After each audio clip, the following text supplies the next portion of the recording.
Welcome to the Hockey Writers Maple Leafs Lounge, a weekly show from our Toronto Maple Leafs writing crew, bringing you the latest news, rumors, trades, player grades, prospects, and much more. From training camp to the playoffs, from draft day to the trade deadline, our team covers everything that happens with the blue and white. Come on in and pull up a chair. Welcome to the Maple Leafs Lounge. Hello and welcome back to the Maple Leafs Lounge. I am your host, Peter Baracchini. As always, I'm joined by my colleague and fellow Maple Leaf writer over at the Hockey Writers, Jim Parsons. Jim, how are you doing? I know it's been a very hectic couple of days for us with the Maple Leafs content, me with the draft, you with free agency, but I'm getting to the free agency stuff as well. How are you doing before we talk about a big week that it was for the Maple Leafs? Good. Every time I feel like I've calmed down just a little bit, things explode again, especially in Toronto. Yesterday, it was like, oh my gosh, like what's going on here? I caught wind and seen some stuff that, you know, when they signed Klingberg and they weren't done, and then they were in on the Bertuzzi and Domi things, which we'll talk about. And then I was kind of like, yeah, but is that real? And then all of a sudden, I'd start to hear that it is real. And then it just snowballed from there. So it was really fun. I don't know that it's even going to calm down now. I think he's not even close to being done, and we'll talk about that too, I'm sure. But no, it's been good. I'm glad to be busy. I'll take the break when it comes, but it's probably not coming for a little bit. Yeah, no, absolutely. I know that it was been a hectic couple of days for me being in Nashville with the draft for the prospect coverage, talking about the Leaf stuff, which we will start with the show as well. But even so, it's just like free agency happened right away. So there was no break, no matter what. But I kind of like that, actually. Like, yeah. I love that it's like boom, boom, boom, awards, draft, free agency. And it really threw things for a loop, because I don't know the GMs had the opportunity to just sort of settle in and go, okay, what's our plan? I mean, they've made pre-plans, but it was so fast. It was like the action was nonstop, which is great.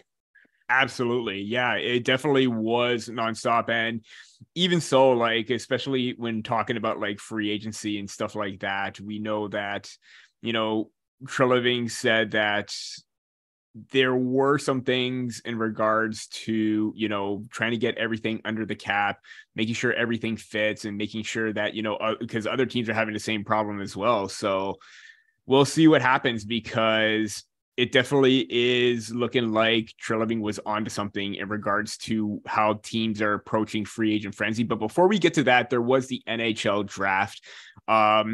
Obviously, we talked a little bit about the draft last week because, you know, the Maple Leafs only had 3 picks and they did have a first, but we were talking about also like what potentially their plan was going to be. And it really didn't go according to what our plan should be, because they were basing it off all on potential. Even Wes Clark, the director of amateur scouting for the Leafs, they wanted to bet on players with, you know, early on in their development curves and try and get the most out of them and take swings later on with their later picks. But, you know, what was your take on their plan, Jim, about betting on upside or betting on potential instead of what the upside is for these players?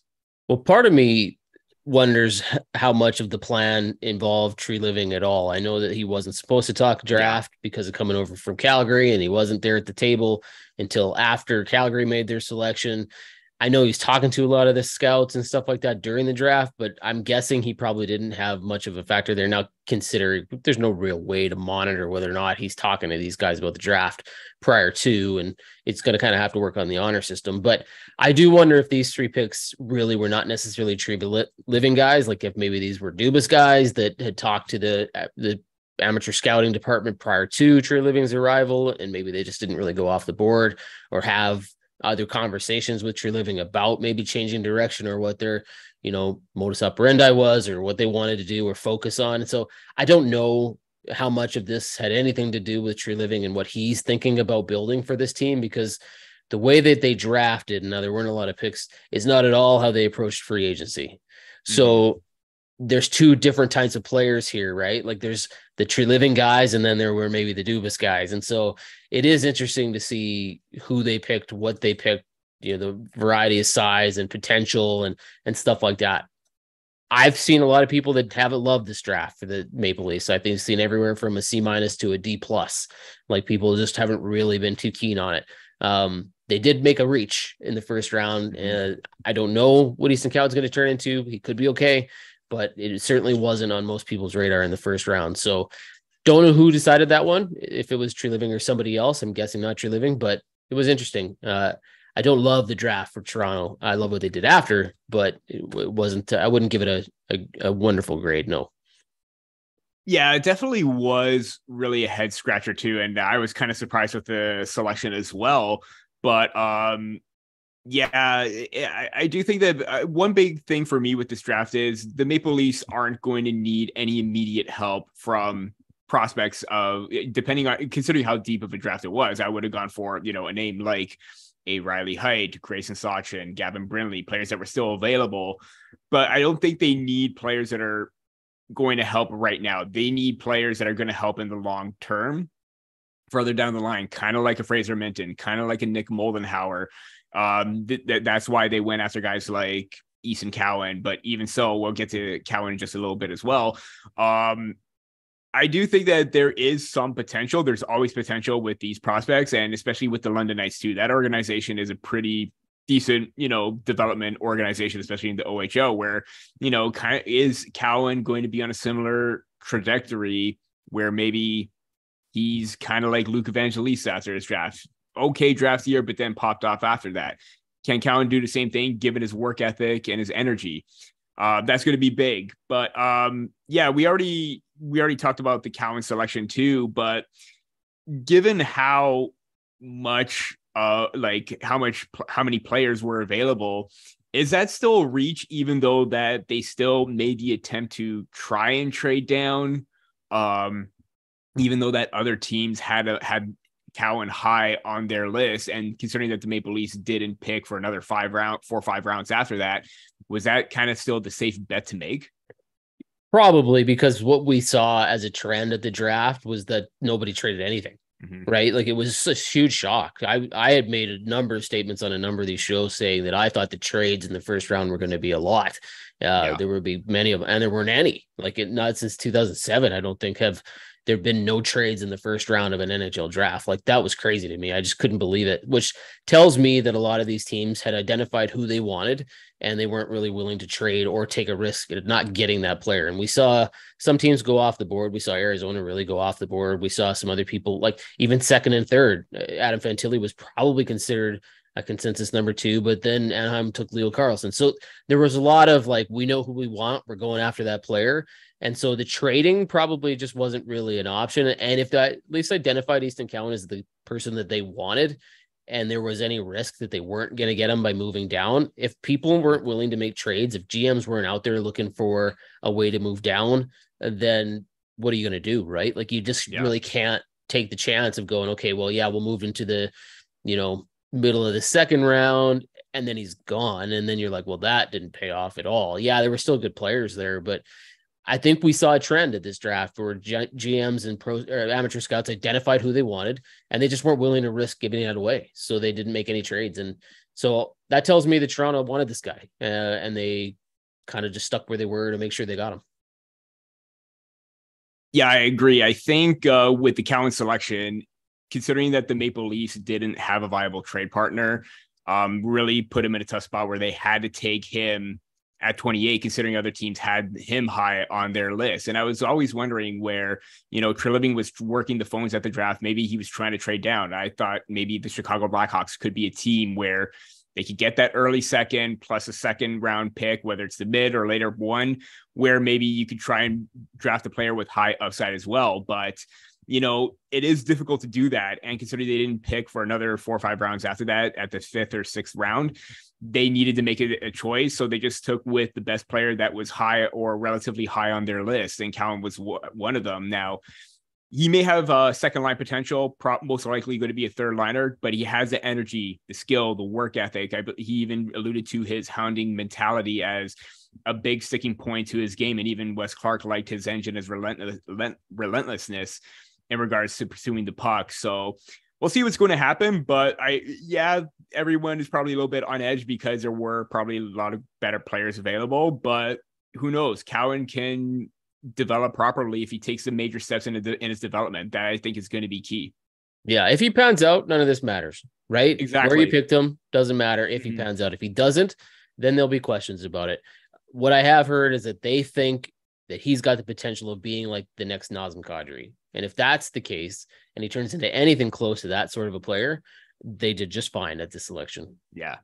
Now, whether if he's going to have like 80 points on the line where Kadri has that fantastic season, who knows? But he does. Yeah. He did label him as one of his influences because we know how relentless Kadri was. Callan plays that similar game. So it would be interesting to see him in a Maple Leafs uniform down the line. Yeah, for sure. As we move away from the draft, you're here for the big reason, and that's the free agent frenzy. Like, let's be realistic. Obviously, it didn't get off to the best start. It was rather kind of like the draft. It was rather uninspiring for the Maple Leafs. And Jim, you wrote a great piece about day one. We had to change up a little bit of our notes because a lot has happened since then. Yeah. But you did a great piece on day one and the potential of day two potential targets that the Maple Leafs eventually signed. Before we get into everything, let's just go in chronological order of the Maple Leafs signings. And the big one, not the big one, but the first one was Ryan Reaves. And this one, again, kind of like the Maple Leafs draft, it kind of put a lot of fans off because your first draft or your first signee is a fourth line player who can fight, who's 36, and you give him 3 years, $1.35 million per season. Your initial thoughts to that transaction, because a lot of Maple Leafs fans had a lot to say about that. Yeah, I don't hate the player in terms of what he's going to bring to the Maple Leafs. Nobody likes the term. Everybody's thinking this 3 years is a huge mistake, but it's not that much money. I don't even see Reaves finishing out the term, to be totally honest with you. I'd be shocked if he plays all 3 years. He thinks he's getting faster as he gets older. We'll see if that's actually true or not. He provides like absolutely no offense whatsoever, but that is not why the Toronto Maple Leafs got him. And as I started to hear more and more and more about maybe these potential locker room issues, which we'll talk about in a little bit, I think, and the identity of this team and the clickiness of some of the players on it and what's going on, I get why they did this. I get why Treliving went out there and he got a player who's going to immediately come into that locker room and disrupt things, and probably in a positive way, not necessarily in a negative way, but really not be shy about going in there and saying, hey, let's do this like in the right way. Let's be motivated and energized. Let's work together. Let's be a team. Let's do all this stuff. And that is what Reaves is going to bring you. So as much as he's not necessarily giving you anything on the ice, and I don't know that he's really going to, there's all that talk about whether or not he's going to make people feel stronger and give Matthews and Marner and those guys swagger because he's on that team. And in that division, you need some tough guys, especially with like Lucic going back to Boston and stuff. But I don't think that's really a huge factor anymore. But what he can bring you in your locker room and what he can bring in terms of the team identity and being the face of a guy who's happy to talk to reporters, who's happy to be out there in the public and being a goof and doing all that stuff is going to take some of the pressure off of some of these other players. So I get why Treliving did this. It makes a lot of sense to me. The term I don't love, the dollar value, I don't care. It's not that much. So it's not really a big deal. I don't hate it like some people did, but I get why they're a little whatever. He's not going to give you much on the ice, but and he's certainly not going to be worth it for the 3 years, but it is what it is because I think other teams are probably willing to give him 2. Yeah, I agree. I'm not overly, I don't hate the term as much because even if he does play 2 years, maybe they could do kind of like a Kyle Clifford situation where they send him down. If he clears waivers, he clears waivers. I'm not sure if that's still a possibility or not, but like you said, whether he finishes off the contract or not, that remains to be seen. For me, 1.35 is still a little bit rich for a fourth liner. If it was maybe 1.1, I could probably live with that. It just seemed like a little bit too high, but I do agree that he was brought in to try and change the tone of the locker room too. Now, we could even talk about this quickly, like whether there is, even Reaves said that he doesn't know if there are kind of like cliques or anything like that or groups within the locker room. He's brought in there to break players out of their shells, get them a little, not necessarily uncomfortable, but get them a little bit more acclimated and get a little bit more of a team mentality instead of just, there have been many rumors going on. We're not going to talk about them because it's just hearsay at this point. But if those are substantial, he's a guy that's there to, like he said, he's there to set up all the meetings, all the dinners, all the outings, because he wants to have that team mentality. And that's going to be huge, because it's no good if you're always going to be cooped up in a hotel room, just by yourself or with like one of your two close friends on the team. You want to be with everybody at this point. And the fact that he was brought in to have this mentality, have this vocal presence, not necessarily on the ice, but also off the ice with that mentality, but to be that patrol guy on the ice, I think it's huge. I think it could work wonders. And if like he said, he's going to come in there, he's not going to be shy. He's going to be, I believe it was on TSN, he said he's going to be chirping people. He's going to be making, not necessarily a statement, but he's going to make his presence known. And that's going to be huge, because you need character guys like that. Yeah, it'll be very interesting to see if, like we said, it's rumors, it's hearsay. If it's true, though, how powerful that clickiness or that problem in their locker room is. Because if it's as bad as the extent that it could possibly be, it doesn't matter what he's going to do, right? Because that's going to speak the loudest when you've got the stars on the team who may be the problem in terms of team mentality. Ryan Reaves is going to make a difference. If it's that ingrained in that locker room that it is a problem, it's not going away because Ryan Reaves comes in there. Now, if it's not that bad and it's just a little bit of whatever, Ryan Reaves will probably make a huge difference, right? It'll be super helpful. So we're going to find out right away if there's anything to this and he's able to make a difference. You'll see it on the ice probably, right? And if it's really ingrained in that locker room and there's a clicky divide and I don't know if anything will matter. So we'll see, but it's an interesting signing for sure. And it set the tone for the rest of free agency. Yeah. And even going back to David Alter's recap of the signing, Treliving did say it's not about fighting and all the rest of it. I just felt both on the ice and in a room and around the team, we need a little bit more noise. And Ryan brings that.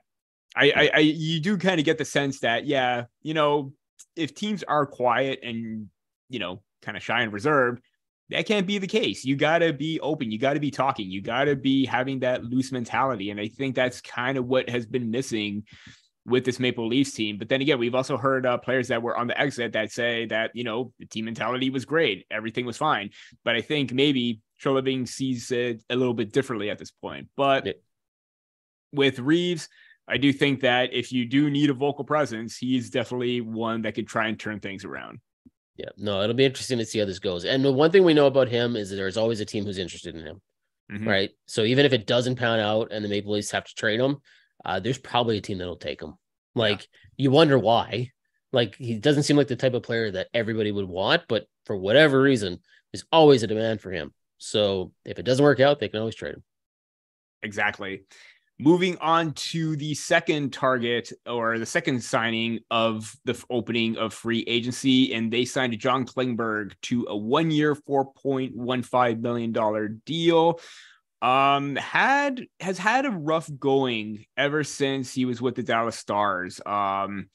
His production has kind of dipped ever since he had that 67-point season, going down to hovering around, in between 30 and 45, 50 points. Last season alone, he had 24 with the Ducks, 9 with the Minnesota Wild in 17 games before being traded at the deadline.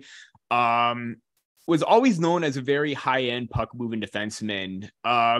Jim, considering that the Maple Leafs have Morgan Rielly on the back end, is this the best signing or best case scenario where you have more of an offensive minded to just be a very not necessarily versatile presence, but another presence on the power play to help alleviate some of that pressure off Rielly?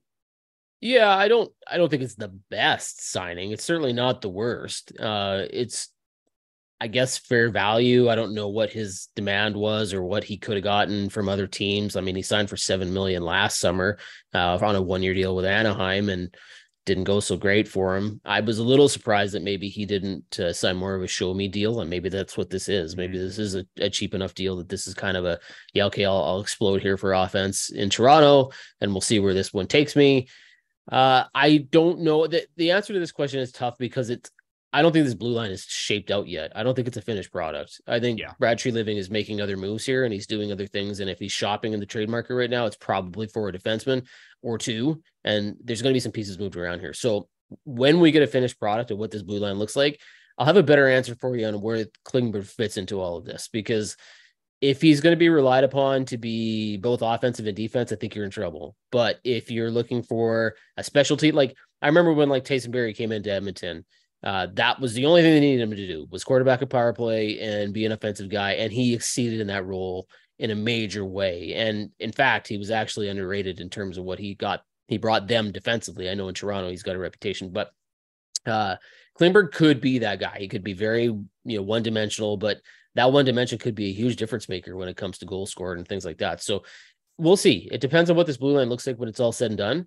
And I don't think what we're looking at right now is anywhere near the finished product. So I don't know where he fits into the equation. If he's relied upon to be a top 4 guy, could be interesting. But if he's looking at a power play and he's used in other sheltered roles outside of that, probably could be all right. Yeah, I think the big reason is obviously the Maple Leafs didn't have a player that scored double digits of goals. I mean, you had Timothy Liljegren that led the way in 6, with 6. I think that John Klingberg gives you another shooting option from the back end. I mean, you look at the amount of shots and goals that he's had over the past few seasons. He's always hit around, 100 on net, 78 with the Ducks, 34 with the Minnesota Wild. So they need a guy that could get pucks on net. And if they're able to find, or they probably have players in place to have that net front presence, kind of like a Matthew Nyes, to get those second, third opportunities, those deflections. I think that's going to be huge because, we see, this is where I lose to with Morgan Rielly. Too many times he's very passive, very patient. He always elects to pass first and doesn't utilize a shot on net, even though we've seen him shoot the puck quite a bit and they can get through. I think with Klingberg, you have more of that shooting mentality, and everyone is a little bit skeptical of this because he's all offense and no defense, whereas Justin Hall was defense, even though it was shaky and spotty at times, and very little offense as well. So you're getting basically the offensive version of Justin Hall at this point. So if you do have other defensive-minded players to try and pair him up with and make him go out and say, hey, you know what? You have the chance to rush, lead an attack. You go and do that because we have someone responsible that could cover for you. Whether who that partner is going to be, we don't know. Like you said, there's still a lot of pieces or moving pieces around where the defense isn't quite unfinished. I can't see Mark Giordano being a consistent third pairing guy at this point because his age started to show last season. Do they get somebody else to try and pair him up with Klingberg, or rotate him and Giordano in and out? I think that's going to be very important, but I think that with his offensive potential, there could probably see 2 sides of him. You're going to see the good where he has that, puck possession style where he's getting shots on net, generating shot attempts, high danger chances, what have you, or the defensive liability where it came into question with the Dallas Stars, that there is no give and take here. Or I think that's kind of the middle ground where you should be aware of what's going to happen, because this is kind of the same thing, like you said, with the Tyson Barrie situation with the Maple Leafs. So this one is going to be an interesting one. I think it's going to be even more interesting than the Ryan Reaves because we know what to expect with Reaves, but this one is still kind of up in the air. Yeah. He could be anywhere from a 45 to 50 point player, and he could be fairly ineffective and not playing all that much. But I think giving him $4 million or whatever it was they gave him, they expect to use him. So we'll see. Exactly. As we get ready for the second half of our show, here's a quick word from the Hockey Writers. Interested in writing for the Hockey Writers? If you have experience writing about hockey, are passionate about the sport, and are looking to take your writing to the next level, the Hockey Writers could be the place for you. Here at THW, you will have the opportunity to hone your craft at one of the world's largest and most respected hockey publishers. You will have control over what you write, be able to seek out media credentials, and be supported by a large network of writers and editors. Plus, you'll get paid for doing it. If you're interested and want to know more about team openings and requirements, please visit the Write for THW page on the Hockey Writers website. A link to that page is also listed in the description. And we are back with our draft / now mostly free agent frenzy recap of a busy weekend to start the off season. We already talked about Ryan Reaves and John Klingberg, 2 of the Maple Leafs the first 2 signings of the free agent frenzy. But now there were some rumors towards the end of the day that they were in on adding a Tyler Bertuzzi, a Max Domi. And lo and behold, I believe it was during the mid portion of the day when we found out that Tyler Bertuzzi signed with the Maple Leafs. 1 year, $5.5 million is his contract. Obviously this is the biggest signing for Brad Treliving. This is the one that stands out. We talk about players with coming in, having character, having a different mindset and attitude. Bertuzzi has that. And obviously with his season this year, and even throughout his career, he's dealt with injuries, but 14 points with the Red Wings, really started to pick up with 16 and 21 when he was dealt to the Bruins, and 10 points in 7 games in the playoffs. So he rose to the occasion when it mattered. Jim, considering the Maple Leafs needed help up front, especially on the top 6 with Michael Bunting gone, Kerfoot, who is kind of a stable top 6 player, even though he didn't play like one, is this the best outcome in terms of getting a top 6 player for the Maple Leafs?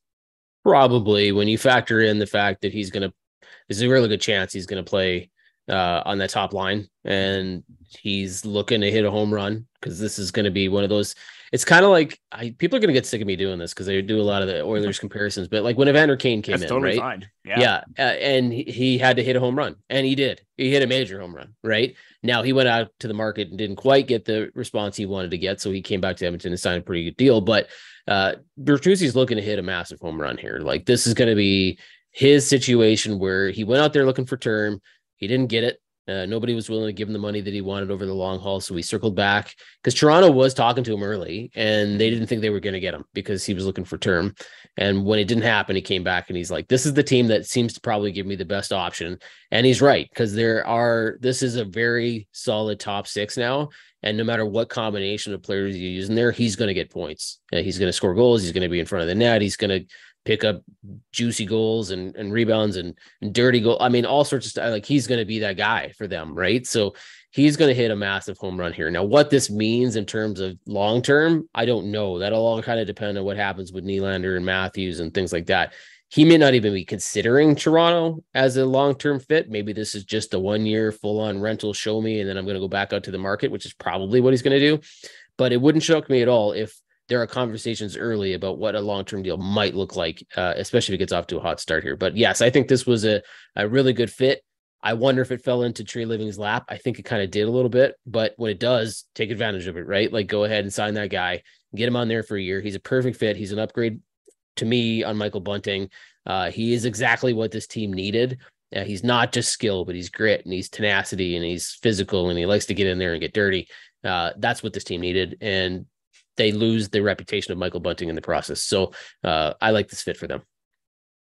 Yeah, he seems like a more offensively polished and a little bit more peskier version of Michael Bunting, where maybe he does tote the line, but he doesn't complain as much as we've seen with Bunting in the past. And it's interesting that you brought up too, where maybe this is the opportunity or a season where he could bet on a long-term deal, because again, per David Alter, whether it was just a 1-year contract that he wanted to sign or long-term, he weighed out his options, and it was a little bit of both per Bertuzzi, what he said. If I was going to do a 1-year deal, I wanted to go to a team that I thought had a great chance to win, and Toronto was at the top of my list. So that does say a lot about whether Toronto does hold a future for him, and he does have a no movement clause too. So I think that is not necessarily a good indication he's going to resign, because we don't know what's going to happen at the end of the year. But if he has a no movement clause, he's going to stick it out to the end. And I think if the result is a good step forward, even better than winning just one round, you go 2, 3, let's say you make it to the Cup final, I think there's a good chance that you do see Bertuzzi sign a deal where maybe you keep him into the fold, and maybe there's a lot of talk about Nylander right now, where maybe he walks because if his demands are high. You have a little bit more space to try and give him, maybe $6-7 million, something a little bit more affordable within your range than what Nylander's having right now. So yeah. I do think that he does bring, kind of like Reaves, he brings that element, that peskiness, that tenacity, the ability to get in on the attack. He may not hit a lot, but he does use the size to his advantage, the speed. He has that skill to keep up with Matthews, Marner, and or Tavares and Nylander, depending on where he's going to be. Like you, I think it's going to be the top line for sure. But he has that, that edge, that mindset, and I think that Boston Bruin mentality, because I thought that was a perfect addition for them for the playoffs. He plays with that mindset consistently, no matter where he is, whether it's Detroit, Boston. I think we're going to see that with the Maple Leafs right now. So seeing him in the Maple Leafs is a great sign. I've always liked him as a potential target for a trade if things were getting a little bit dicey in Detroit. But then lo and behold, he signs with the Maple Leafs right now. So yeah, big swing for the Maple Leafs. They got a lot tougher. They got a lot more skill up front with Bertuzzi as a result of that in the top 6. Yeah, and I'll tell you this, if this works out for Toronto, and because they have, Matt Murray, they got Nylander, they got Matthews, they got all these guys on their last year of their contracts. Now, I'm sure some of these people will be extended, but Bertuzzi might actually, he's going to test the market for sure, but he might actually get the most money in Toronto. Yeah. Right. So not only is he going to be on a good team where he's going to play with some really good players and he's going to have the potential to score 30, 35, maybe 40 goals. Yeah. He will potentially, if some of these pieces, these big money pieces leave Toronto, he's going to hit a home run financially with the Maple Leafs, who have all sorts of money. Right. So I don't think they'll be shy about giving it to him. If he has a good year, I think the first target or first priority would be to re-sign him. Absolutely. And again, a lot of moving factors because of the contract situation with William Nylander, Austin Matthews, Matt Murray. But then again, there's a lot of moves happening right now, potentially in the mix. But before we get to our final topic with William Nylander, our last free agent signing that we are going to talk about, which happened just before we recorded, actually, Max Domi signing a 1-year, $3 million contract with the Maple Leafs. Obviously, it has been, it seemed like when Max was kind of doing his interview, it seemed like, he always had Toronto as a list and possibly trying to come here. And now this is the potential opportunity to do so. He had a relatively good season or breakout season with both the Chicago Blackhawks and the Dallas Stars as well. And, obviously a little bit more production with 49 points and 60 with the Hawks, 7 points in 20 games with the Stars. But similar to Bertuzzi, the playoff production was there, 13 points in 19 games, 52 penalty minutes. So, he's not afraid to mix it up and get into the face of the opponents, similar to that of Bunting. So you still have a little bit more of a skill element, a player that could get under the opponent's skin. Obviously, Bertuzzi served as kind of the replacement for Bunting, but does Domi kind of serve the replacement that you lost with, maybe an Alexander Kerfoot or maybe a Noel Acciari in that instance, that he does have kind of the skill, but also the tenacious side as well? Yeah, I would say the reputation on Max Domi is probably a little bit off for most people that don't know him very well, because he is rugged and he is tenacious, but he doesn't hit very much and he doesn't fight. He's not like his dad, right? He's not like Ty Domi, who would beat the crap out of you. He doesn't do that, right? He's a really good playmaker. And if you go back to his time in Montreal, he's got the potential to score a lot, right? Like to get a lot of points. So I think more an example of what a Kerfoot could have been. Max Domi is an upgrade on that in terms of skill level and the potential offense that he can provide for you. Acciari was really kind of in your face and a lot more heavy on the forecheck and things like that. Max Domi will play that way, but he's not going to run you. He's certainly not that guy, but he is a really solid playmaker and he's a little inconsistent, but when he's on, he's really good, right? He can be very hot and cold, but his hot is a high level, right? So I think they did pretty well here. And I do think this is a player who will probably stick around. I believe it when Treliving and Domi say that this is a team that he's wanted to play for a long time. Max Domi always says nice things about every team that he ever plays for. So we don't really know for sure, but I get the sense, between the heritage of his dad and other things like that, he's probably going to try to stick around. And if that means, signing a similar deal next year or even just a little bit less or whatever the case is, as long as he produces here and he gives you his 100% all the time, I think there's a home for him for a while here. Absolutely. And I think it also helps too that Shane Doan was the captain when he was on that team. So you probably think that he put in a good word to Treliving about bringing on Max because he still has a familiarity with him, even though that was back in 2015-16. Max Domi was still a really good prospect at that time coming up through the ranks. So, I do think that, I get the sense that with all these signings, all these moving pieces that they're bringing in right now, it feels like what happened to the Florida Panthers last season, where obviously different situations because the Maple Leafs are getting their players through free agency as opposed to trades, but you saw them bring in a high octane player like a Matthew Tkachuk. You see them bring in, other pieces as well that have that energy, that ability to get in on the attack and be relentless. The Maple Leafs are doing the same thing right now. Obviously, I'm not comparing Tyler Bertuzzi that he's going to put up 100 points a season. Maybe he can with Matthews and Marner. I don't know, but it's not likely to happen. But that mindset and killer instinct is there where, he's going to be in front of the net. He's got a shot. Max Domi has that killer mentality as well, where he gets on the attack and forecheck with his speed, setting up everybody else as well. So he has that playmaker in him. He has some finishing ability because he has scored, this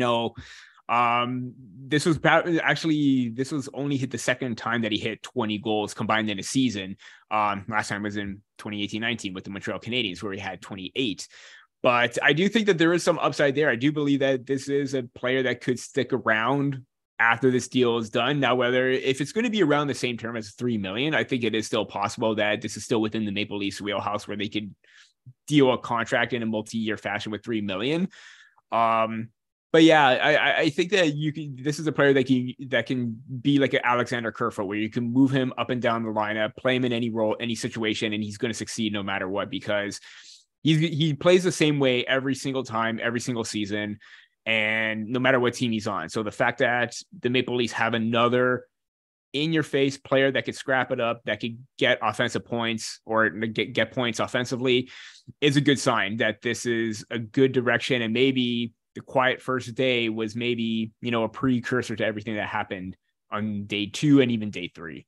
Yeah. Sometimes these teams, when they don't get terribly involved in day 1, end up becoming the winners when things are said and done, because a lot of names got signed really quickly. Wasn't huge money going out to anybody. I mean, Orlov got 7.5, which was pretty big, only 2 years though, but nobody gave like a monster contract to anybody. The Islanders were the closest. But Toronto made up some ground on day 2. And I think a lot of these teams that are going to start making signings here over the next little bit will probably ultimately be the winners here. This is when the players come back and circle around and go, okay, well, we didn't get the deal we wanted. So what are we talking about here? And any team that's got the room to make those deals work is going to be out for the better here.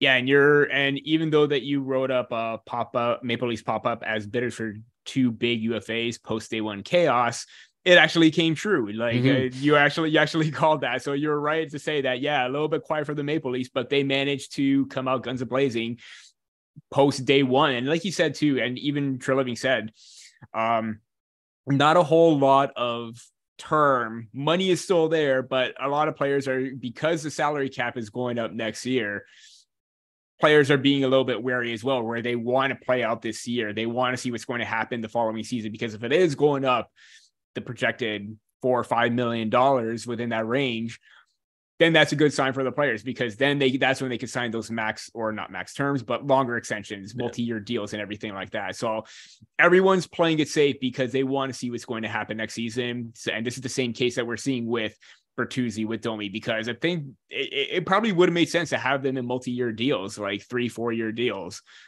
even longer than that. But 1 year deals it is, and they're going to probably use that to their advantage next season and even look for a bigger payday.